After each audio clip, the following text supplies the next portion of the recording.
कितनी चेयर और कितना स्पेस चाहिए आपको सीजीएचएस पैनल के लिए, वो आज आप इस वीडियो के अंदर देखेंगे। सीजीएचएस पैनल एचईएम पोर्टल के थ्रू, एचईएम क्या होता है? एचईएम होता है हॉस्पिटल एम्पैनलमेंट मॉड्यूल के पोर्टल से अप्लाई किया जाता है। जैसे आप सीजीएचएस एचईएम लिखेंगे तो वहाँ पे लिखा आएगा आपको न्यू एम्पैनलमेंट और रिन्यूअल के लिए, और स्टेटस ट्रैकिंग सब होता है वहाँ पर। स्टेप 2 होता है आपका न्यू यूजर रजिस्ट्रेशन। इसमें आपको न्यू एम्पैनलमेंट के लिए हॉस्पिटल या डेंटल क्लिनिक सेलेक्ट करना होगा, फिर अपने क्लिनिक का ईमेल आईडी डालना होगा, फोन नंबर डालना होगा, फिर उसके बाद आपका ओटीपी जो है वो वेरीफाई होगा, आईडी और पासवर्ड जनरेट होगा।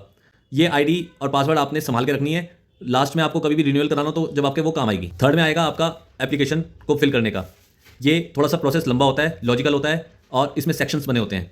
पहला आपका आएगा बेसिक डिटेल, उसमें हॉस्पिटल या डेंटल क्लिनिक का नाम आएगा, उसके बाद आपका जो है क्या कहते हैं एड्रेस आएगा, फिर आपकी कैटेगरी आएगी कि कौन सी टायर 1, टायर 2, टायर 3, उसके बाद चौथे में आपका जो है वो डेंटल क्लिनिक थिंक लास्ट में आता है, वो आप लिखेंगे। अब जो इंफ्रास्ट्रक्चर मैं आपको बताने जा रहा हूँ ये बहुत ध्यान से सुनना है, और ये बहुत जरूरी बातें हैं। तो इनके टायर 1 एरिया पड़ता है, जैसे मान के चलो दिल्ली, मुंबई, बैंगलोर, चेन्नई, कोलकाता, जो टायर 1 सिटीज़ है उसमें 4 डेंटल चेयर कंपलसरी है, इसके बिना आपको पैनल नहीं मिलेगा। टायर 2, टायर 3 स्टेट्स में, जैसे जिसमें एनी स्टेट्स आती हैं और JNK, लद्दाख वगैरह आता है, तो उसके अंदर 2 चेयर की रिक्वायरमेंट है। अब एरिया की बात की जाए तो 2 चेयर वालों के लिए 400 से 500 स्क्वायर फीट चाहिए, और 4 चेयर वालों के लिए 700 से 900 स्क्वायर फीट चाहिए। अगर वहाँ पे क्रैम्प्ड एरिया होगा, जो अर्जी है वो रिजेक्ट हो सकती है। आपके पास 1 फुल टाइम BDS या MDS होना चाहिए, DCI का रजिस्ट्रेशन चाहिए, और उसके साथ जितनी आपके पास चेयर है उतने आपको असिस्टेंट की रिक्वायरमेंट है, और साथ के साथ बढ़िया सा रिसेप्शन होना चाहिए, और स्टरलाइजेशन स्टाफ अलग से होना चाहिए। और ये जो सारे सारे डॉक्यूमेंट्स होंगे ये सारे सारे अपने PDF फॉर्म में सबमिट करने हैं, और कोई भी डॉक्यूमेंट्स ब्लर में ना हो, नहीं तो रिजेक्शन हो जाता है। और ऑनलाइन फीस जमा करने के बाद आपका इंस्पेक्शन होगा।